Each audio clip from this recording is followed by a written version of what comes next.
বন্ধু, কালকে আমার লাইফে কিছুটা ঘটনা আপনার সাথে শেয়ার করেছিলাম। তো এখন তারপরের থেকে বলছি, তো যখন বাবার শারীরিক অবস্থা এরকম হয়, তো তখন আমাদের আশেপাশে কিছু মানুষ আছে আমার সাথে কেমন ব্যবহার করেছিলেন জানেন?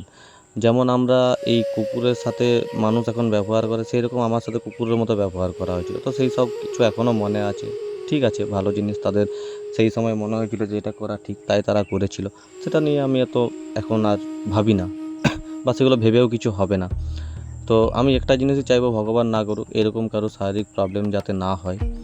তো তারপর এইভাবে আমি আস্তে আস্তে এই 11-এ ভর্তি হয়ে তারপর আমি আইটিআই এক্সাম দিই, গভর্নমেন্টে আইটিআই পাই। তো সেইখান থেকে আমি আইটিআই করি, 2017-তে অ্যাডমিশন নিই, 2019-এ পাস আউট। তো এইভাবে চলতে থাকে, আস্তে আস্তে 4টা বছর পেরিয়ে যায়। 4টা বছর পেরিয়ে যাওয়ার পর আমি একটা জবের অপরচুনিটি পেয়েছিলাম ঔরঙ্গাবাদে। তো তার মাঝে অনেকজন বলেছিল যে এখানে কোথাও কাজ করতে লাগিয়ে দাও, এখানে ওইখানে টাকার প্রয়োজন। তো বাবা একটা কথাই বলতো, না এখন থেকে কাজ করবে কি না, এখন এই কম বয়স, তো এখন পড়াশোনা করুক। তো সত্যি কথা, তখন বাবার ওই শারীরিক অবস্থা, তো বাবা কিন্তু সাপোর্ট করে গেছে। তো যাই হোক বন্ধু, ভিডিওটা লাইক কমেন্ট শেয়ার করে দাও, আর পরবর্তী ঘটনাটা আর পরের কোনো ভিডিও